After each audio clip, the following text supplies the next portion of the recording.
Right. Somebody else. Yeah, someone. No. No.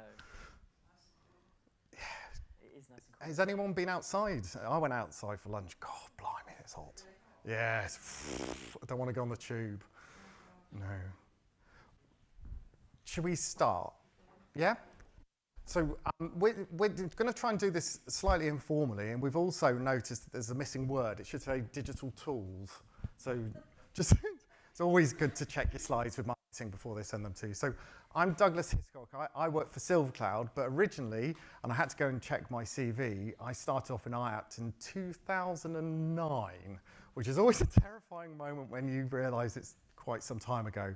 So I started off in IAPT services. I worked and set up one of the first IAPT services in that region. And then about 7 years later, I moved to NHS England into a regional office and helped develop some of the targets for IAPT services and moving all the national constitutional standards. And then I moved to what I consider to be the Man United job of the IAPT services into Newham, and worked in East London Foundation Trust, working within Newham, Richmond, Bedfordshire and Luton. And that was quite an interesting place to work because you had quite different ways of working. You had Newham, which was a real metropolitan, loads and loads of people in a very tight-knit community. And then you had Richmond, which was a very interesting community in itself. And then you had Bedfordshire, which was over a huge county. So we had lots of different things to do. And at that time, I got quite interested in digital because it gave us a real opportunity to really change things and make things a little bit easier for people to access. So I then moved to Silvercloud now 6 years ago because I got quite interested in building programs and developing stuff, and I've helped them build. Hi. That's all right. I help build out some of the other things, and I work in what's called the product team, and I help the designers. So I'm an occupational psychologist by training, and I quite like systems and understanding how human beings work with computers, and I've done a lot of work around that, and then we've developed some CYP services, and we've also gone through the NICE guidance accreditation over the last year, which I think almost killed me, but we're through that now. And so today, with my colleague Judith, who we'll introduce in a second, we just want to probably do sort of like, this is what we've learned over the years of using digital in IAPT services, and then having a look at the new systems and the new ways things are being set up to see how those digital ideas and things can help sort of develop things further. So, Judith. Hi, hello everyone. I'm Judith Chapman. My background started as a nurse at King's College Hospital, where I did a 12-week mental health course over at the Maudsley. And I never realised that mental health was going to become so important in my career, which it has done. I was a GP practice counsellor and a health visitor. I was very interested in postnatal depression, and I then stayed much more interested moving into adult health. So I'm really interested in holistic and how we can join the dots for holistic physical and mental health care. I hadn't heard anything in what I'd sat in at all today about physical health requirements, and there's a huge raft of needs for mental health support for patients obviously undergoing a lot of physical health problems, as we found out with COVID. You know, that was a huge big example. So I'm sort of, you know, cheering when things get joined up. I really, really love it. And I suppose I was trying to think, what are the things that really impacted my career? One of them was, and I also have managed several complex psychological services, and I retired from Berkshire Healthcare Trust last year, where I was leading transformation and some services, but I've always been particularly interested in the last 10 years in digital.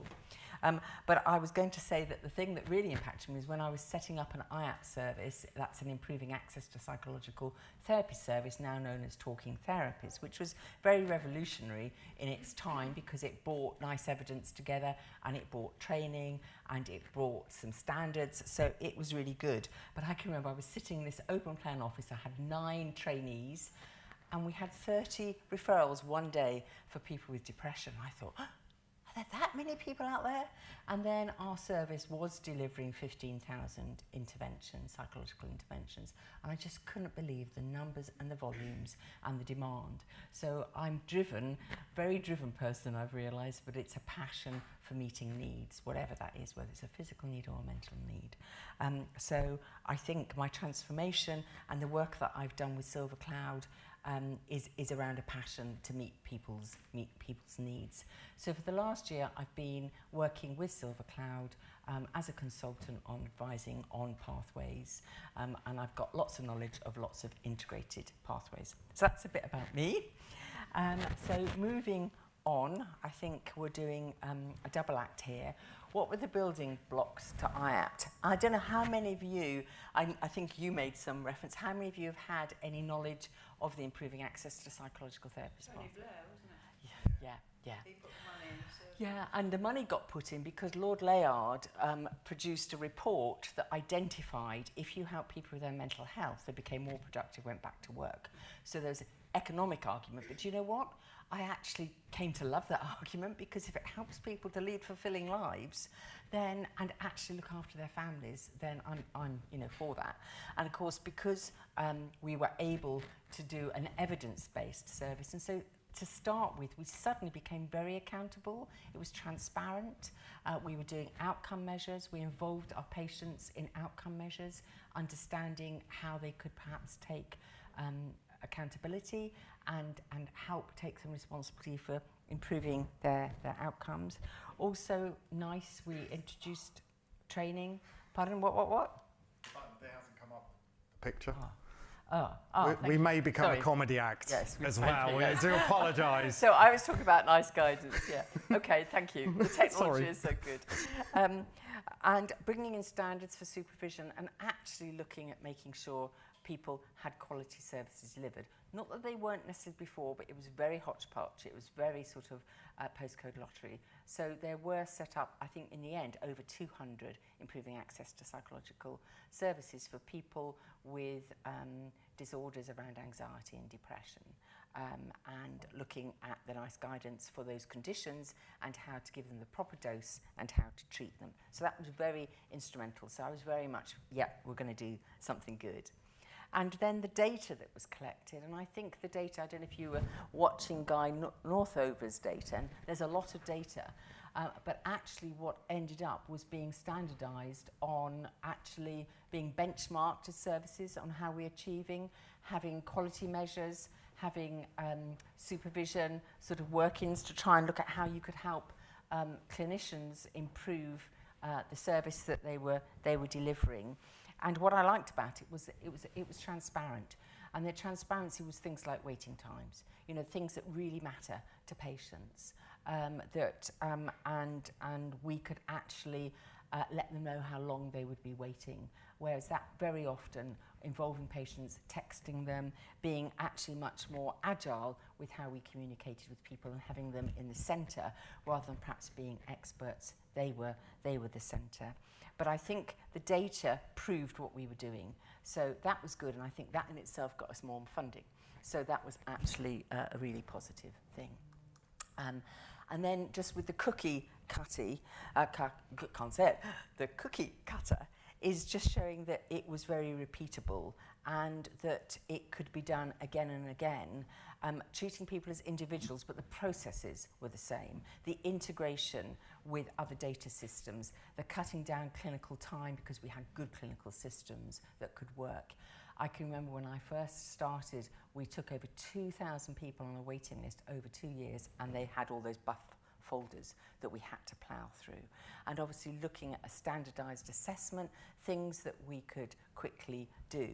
But I think what is so important as we talk about something that we repeat is, don't forget the therapists were still being person-centred. The therapists were still looking after people where they were, whilst we had this repeatable process going on. I'll bring you in at the end, Doug, because I'm sure you might have something else to say. And of course, this was at the golden time for digital, for us having mobile phones. And crikey, how we've moved, I don't know, even the last 10 years, into using our phones for everything. And so the fact that lots of my patients would say things exactly like, I feel I have my therapist in the pocket, and they would probably have some social anxiety or some management that they would do on going on a train, and they'd be there with their notes and they'd be having it digitally with them. And I was amazed how patients loved digital as we implemented it, which was really to overcome the problems that we have now. High demand, not enough therapists, too many people languishing. and how do we really help. So in 2011-12, I started introducing digital in a big scale. So we had a third of our patients, that was about 3,000 patients a year, to 4,000 on a digital platform. And guess what? They were getting better. They were getting better, equal, or, and we did some research, equal as well as traditional therapy. So I was bowled over that it actually worked so well. And then obviously the fact that it was scalable. So this year, 1.8 million people have been treated, have been referred in IAPT, and that was the expectation for 2024. So it is scalable, and the good news is 7 out of 10 people do recover. And thinking through a little bit with the CYP, they've got the data, but it's not being collected necessarily as a data set to help inform how we can scale it up. And I kind of really would want to make sure that as we look forward, we can actually be systematic and scale up what we can offer perhaps children and young people a little bit like we've done in IAPT. Anything to add on that? It's just that when we sat down to discuss this, these were the things that we saw as the fundamentals that you need in a system that can be digitalised. And these are the things that when you look back over the last years of IAPT, these are the things that made sure that the point about, and I'm trying not to do my next slides, is that these building blocks are really important when you're thinking about a digital solution. It has to be at scale, it has to be a cookie cutter approach, it has to feel individualized, but at the same time the same thing's repeatable. The big one for me was the advent of the mobile phone. Like when we started, the mobile phone wasn't able to do this, but only over like the 5 years it suddenly became possible to actually make it feel very personable. And the way that people use their mobile phones is almost like their soulmate now is a great way of engaging with people. It's a really lovely way of sort of dropping the program in and allowing people to do stuff. So, and also the repeatableness of things. If it isn't repeatable and the same thing doesn't happen each time, that's really hard to really do as a digital. So I do the next bit, yeah, get sure, the clicky thing. Yeah. So I moved to Silvercloud, and it's always quite interesting because from a Silvercloud point of view, and we're being filmed, so I have to be careful where I say, we always think that like most of the time we spend our time, like with the EVA, with going through the NICE guidance, is to make sure that our program is completely compliant with the NICE guidance and it has the right outcome measures and all of those things. But in effect, when I bought Silvercloud as an ops manager, I did it because there was so much paperwork going on at the time in a big service. I'd inherited the service with nearly 100 members of staff, and they were spending maybe an hour a day scanning things into the computer at the thing going, we've got to send all these things out. The other bit that we had is at the time, it's a very manualized approach, CBT, especially at the guided self-help level. And what we had to do was send out something called, I always forget the name of it, Reach Out, which was a document, and we would have everyone would be referred, all be sent this A4 booklet. And we thought, that's really good. We've been really good with this. And then I had to employ someone just to do the stamps, and we had to get a franking machine and all the paper that was involved in this. And then the clinicians would say, oh, I've seen this patient, but they haven't done any of the homework because they've left it at home, and they haven't done any of the mood monitoring, and they're not doing what they should be doing. So that was one of the first things when we looked at digital solutions, is did they have things in them? So we didn't have to keep repeating these things. We didn't have to use all the paper. And I calculated at one point we were saving, just when we all stopped sending out the Reach Out magazine, about £2 to £3 million a year we were saving on costs just doing that. So that was a very important part of it, and digital really helped with that part. The other bit is, and I think this is the most revolutionary part of using the Silvercloud process, but also digital, is it decoupled the kind of traditional way that you do therapy. Like I come and see you every week for a certain amount of time, and then I wait for the next week to do the next part of the therapy, and then I wait for the next week to do the next part of the therapy. I've just done a little dance, which my children will kill me for, but yes.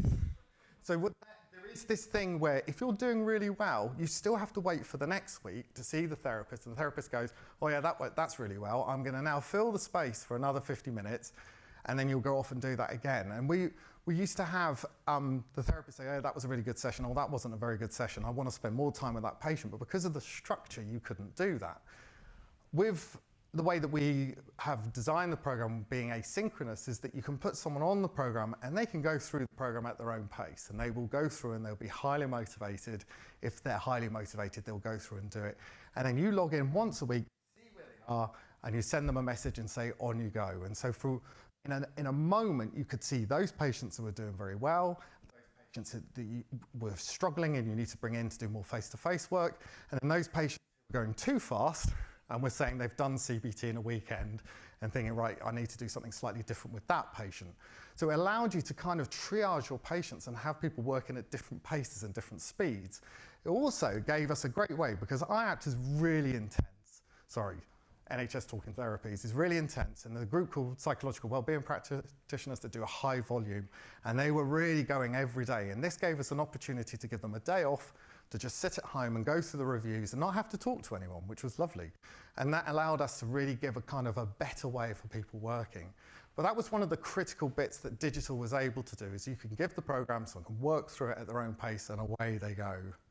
The other part, which was the automation. So this was really important. We worked really hard on this. There are so many systems. I remember working in secondary care services with systems with just nothing interacted. You had to go to one, you have to have a password for here, password for here. So we worked really hard at automating that process and making everything very seamless, very integrated. We worked very closely with the case management systems with Aptus and Maiden and PCMIS, and making sure that when someone does something in one system, it moves to the other system really quickly. So the clinician isn't having to cut and paste or do loads and loads of editing, loads of checking that things are in the right place. You have one single record. The other part that was really important is the concept of digital in itself. Now, when I first got into this, I worked in Luton, and Luton was a very interesting place to work. Most of the people there would tick the box saying, no, you cannot share my data with the Department of Health. So there was a real culture in that place about people sharing data. The other bit was that they would go on to the system. We thought we were really great because we had a website. We're really digital, we've got a website, people can go in and fill all their information in, and then they come into the service and we'll go. And I kind of like would show that off a bit, as you do as a very young manager, and then a very senior person in the trust said, please can you write a report, because NHS England are really interested in what you're doing. And I went in and looked at the data, and what I found was most people going the digital route didn't turn up.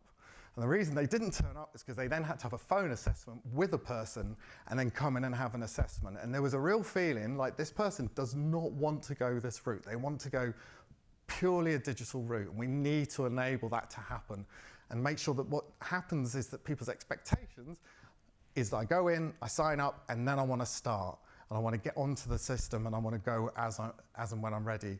What we found was those that rang up, they all turned up, and because we were hitting such high numbers, no one cared, so I had a very difficult conversation with a manager.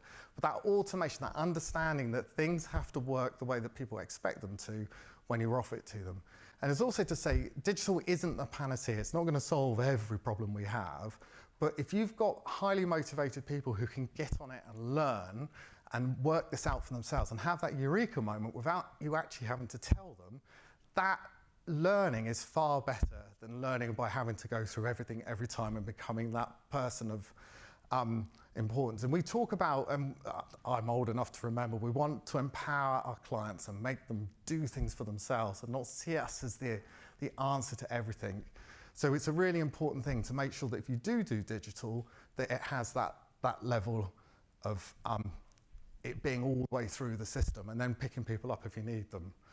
In fact, one service now has the ability for people to sign up, go through, complete sign up, choose a digital pathway, do the whole program, be supported, and never speak to a person and get better. And there are people now in the IAP services who are doing that, so it is possible to do. So with that in mind, what did we do? And I have to do this bit. What we were able to do as Silvercloud is build like mood monitoring tracking. There are things that really, really help people to understand the connections between thoughts and feelings and move them on and enable them to do it. Goal setting.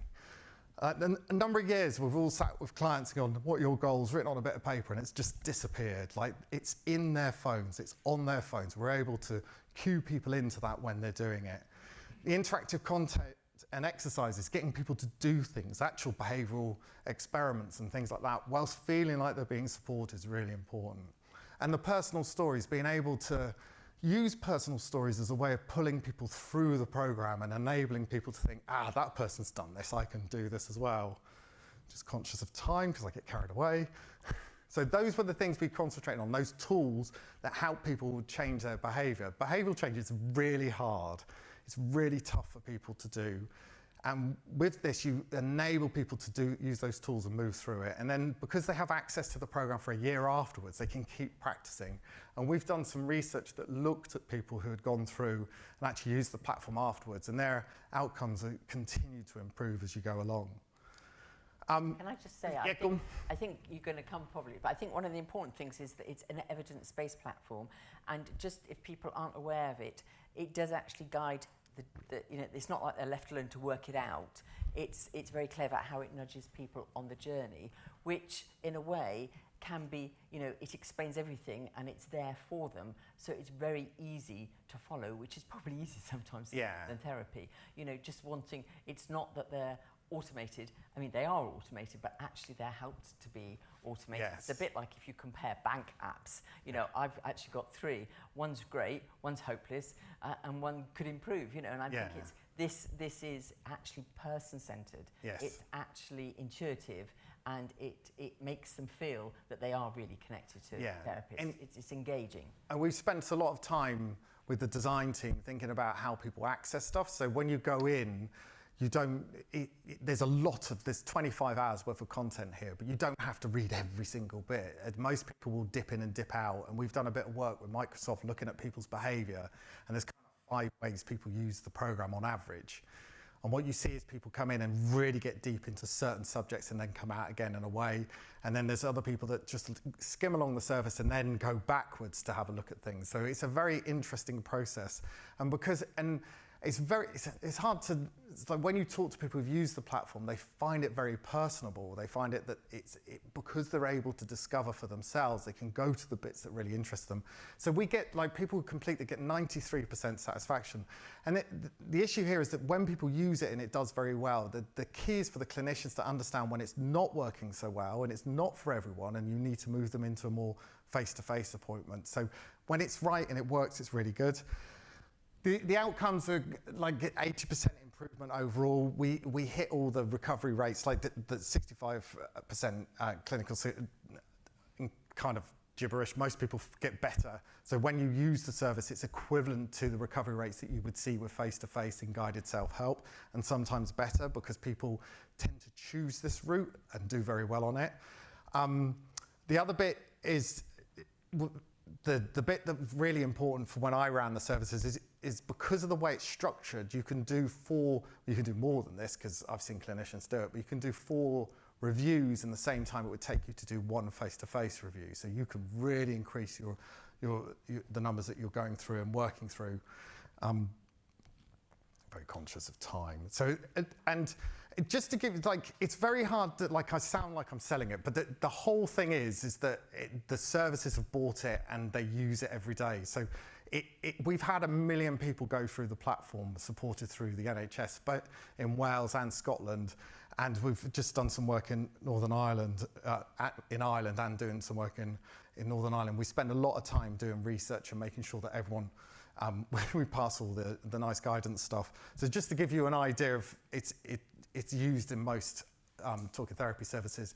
We're now working with a lot of children and young person services, and that's been quite interesting because there's a kind of a structure, CBT structure that's kind of been created, which means that the program works very well. They're using it in the schools teams.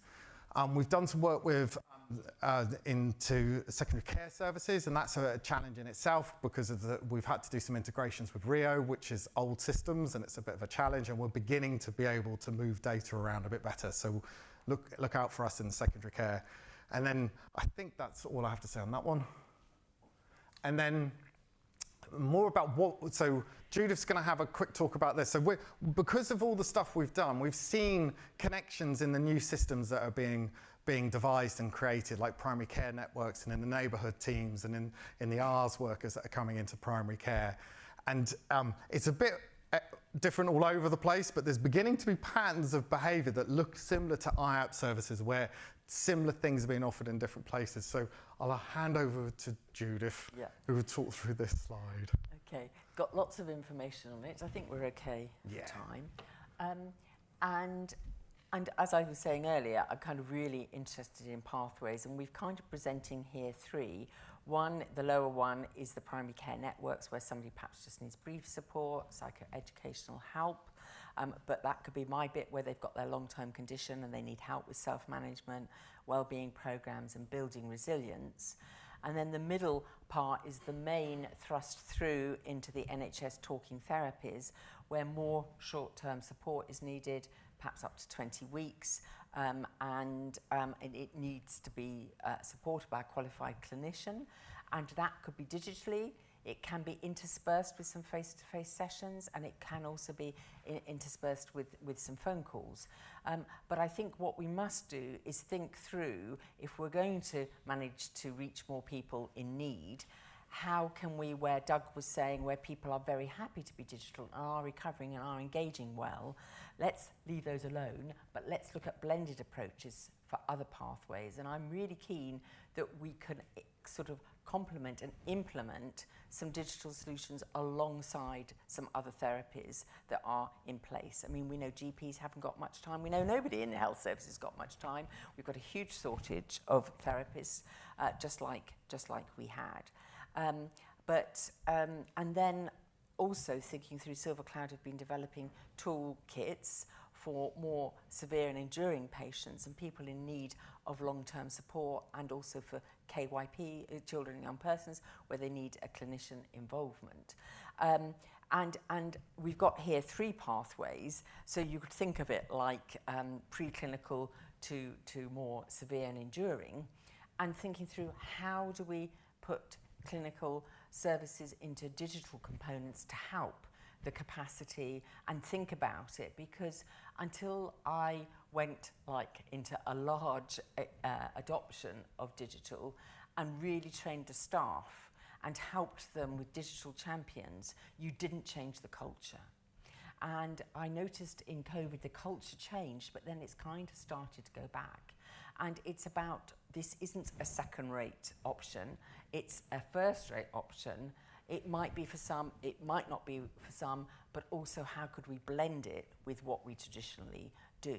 And so within these three pathways, I really think we should have one pathway. You know, it's about from where your need is through, wouldn't it be great if your GP could help you with something, perhaps you've got diabetes, you've got some worries, you want some help with self-management, I don't know, on weight or something, you get on the Silvercloud programme, you then actually have a bout of depression, you can stay on it, you're supported, and that we can actually think about people as staying on one journey. You know, lots of these different pathways and lots of how we talk to patients is very clinicalised.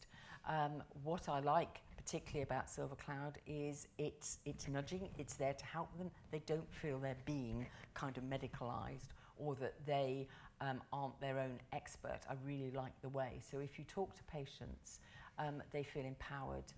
One girl said, you know, if I have a headache, I take paracetamol.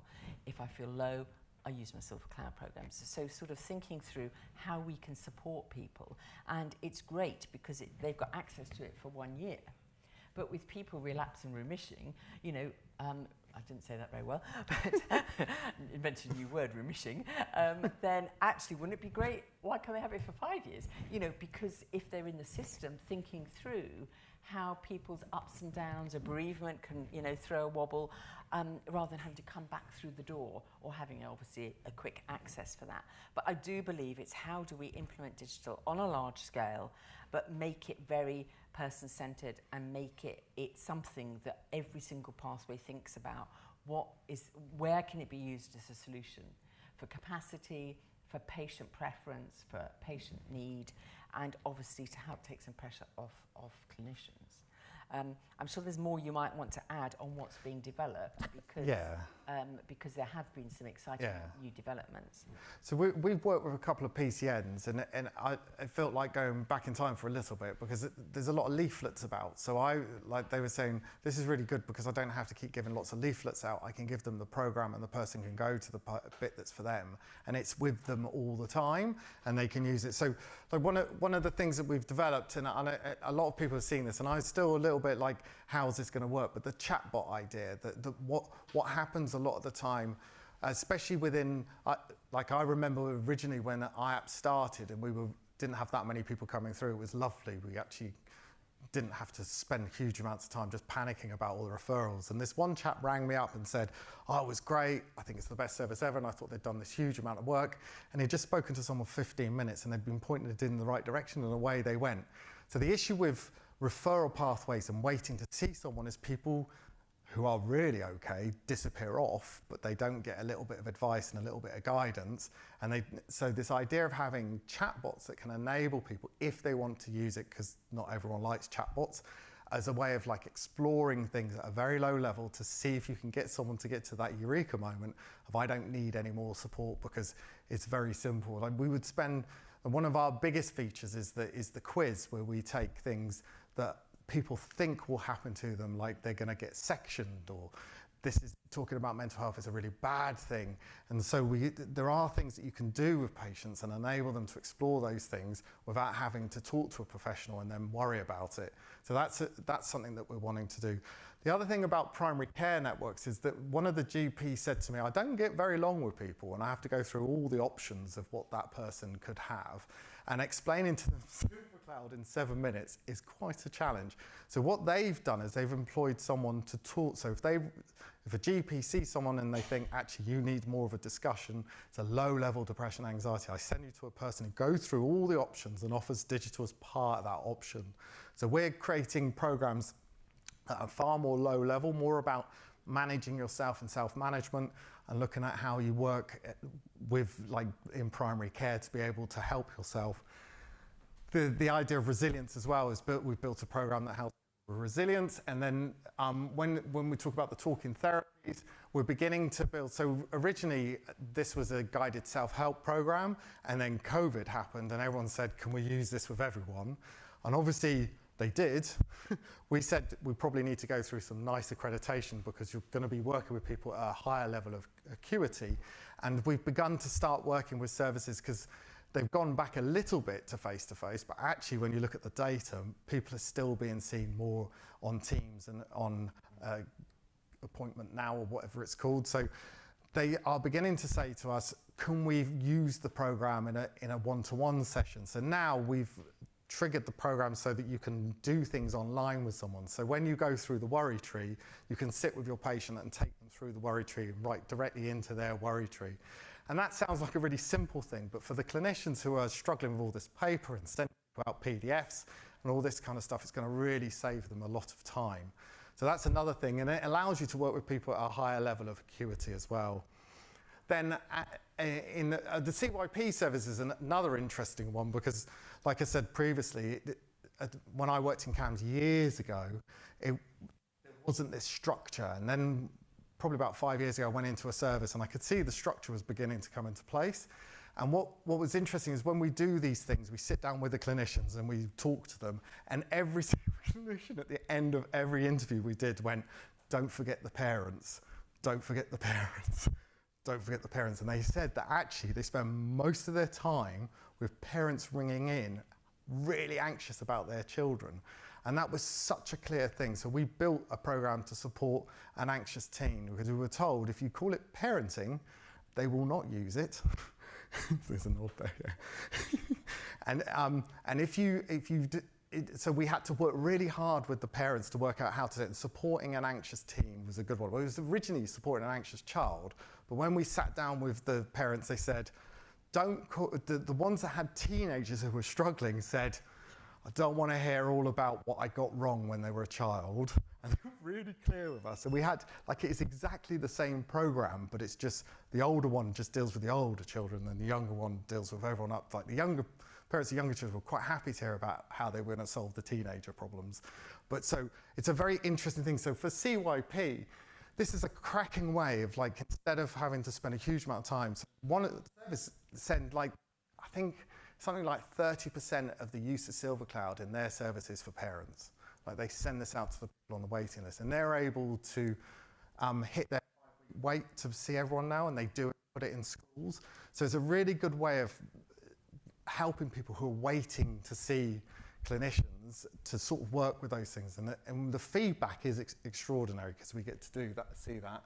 I think the other bit that, especially with people with long-term mental health problems, is being able to sort of, like, we've created a recovery program, which is a toolkit for clinicians for being able to put everything into one place. I don't know if it's still the same, but probably about 5 years ago, CPN explained to me what they do is they go out and see the person, sit down, write down the care plan, understand what's going on for them, then go back to the service, write it into the system, often Rio, print it out, then go back to see the client again with the care plan, get them to sign it, and then come back and upload it. And we've built something that will hopefully help not have to do all of that stuff. So you can do it with the patient in the session, fill it all in, it's got the medical plan in there, all of the things that, the medicine stuff in there, the recovery plan, and all those things. So what that allows you to do is to only have to do it once and not have to keep going backwards and forwards. So we're hoping, the main issue there obviously is integration with the case management systems, and that's always a bit of a problem.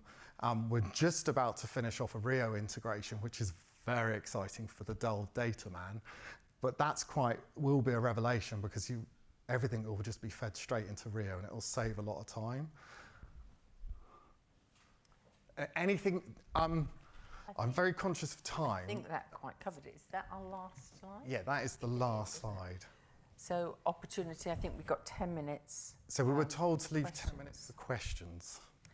So hopefully that's... So challenge us, ask anything, but I think it is exciting what is coming and how more patients will be helped. And thinking innovatively is something that I think, is helping clinicians to make that step innovatively, to bring it in, yeah.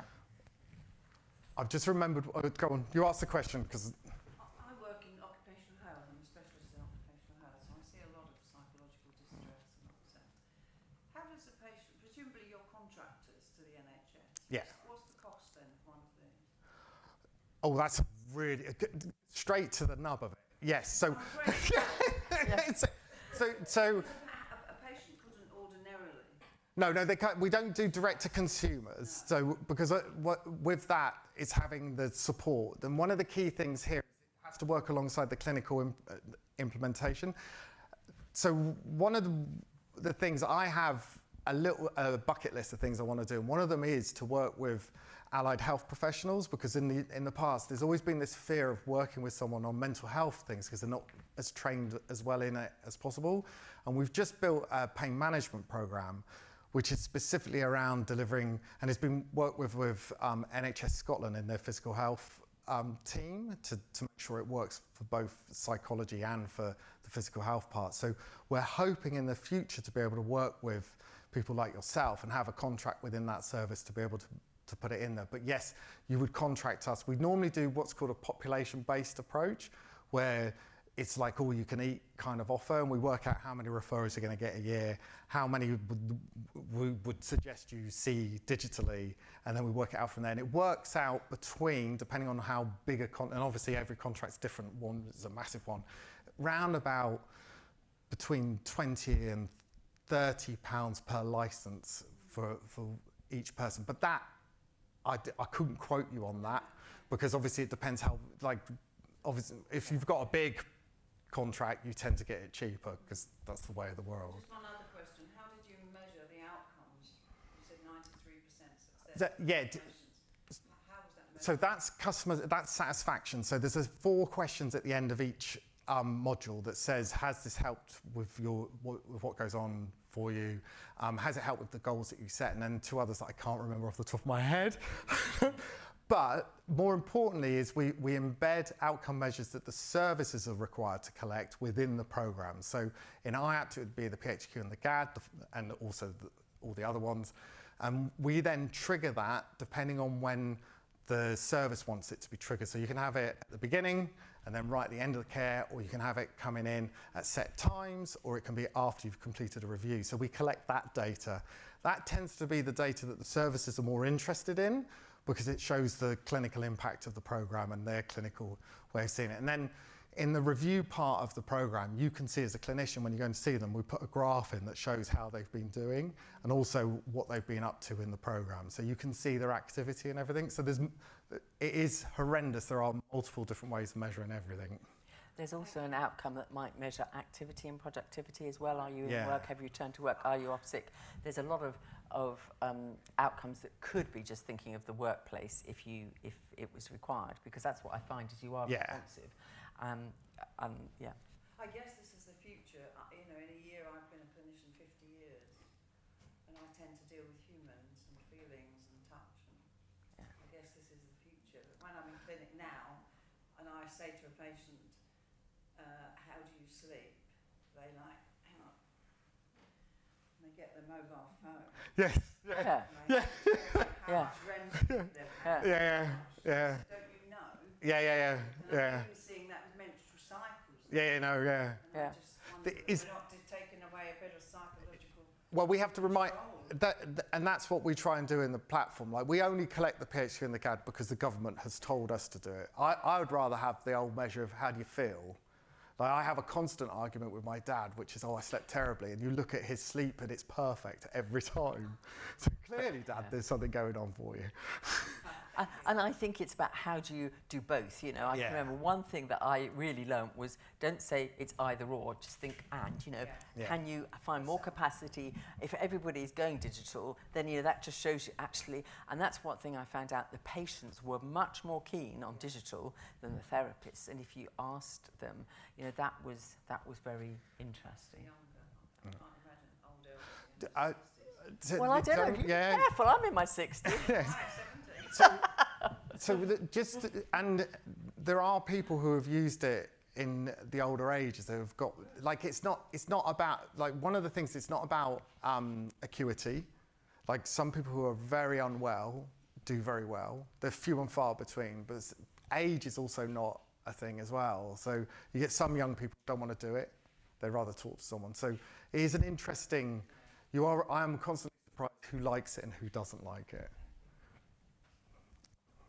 I think you've got a hand first. Sorry. I just want to say I work privately, but alongside companies, and we actually do some of this already within the mind and physical, so post-traumatic ACEs, and I specialise in sexual abuse, etc. And I have to say, it is really surprising how effective it is, and what is wonderful about it is how person-centred it is. So there'll be some clients that won't want to engage in it at all.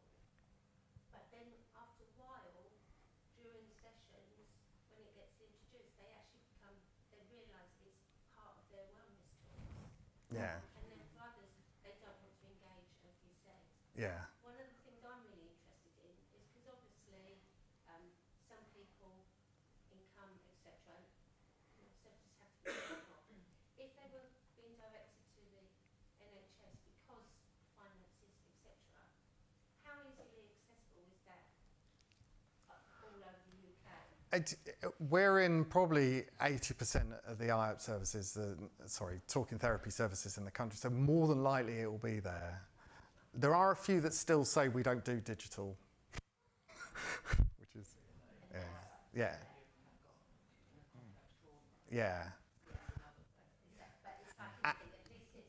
Yeah, and we are for the last 5 years, we've toyed with building a trauma program, because trauma's hugely complicated and you don't want to trigger people when they're sat by themselves with a computer.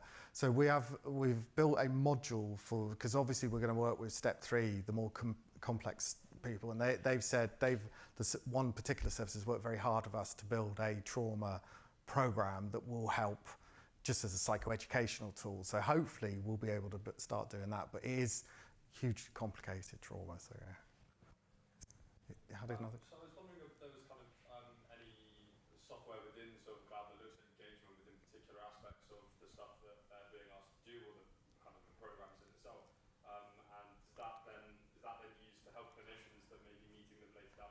Yeah. session to fine-tune the information they're providing them or the way they interact with them? Or is it looking at stuff like that? Yeah, that's a very good question. It's very apt.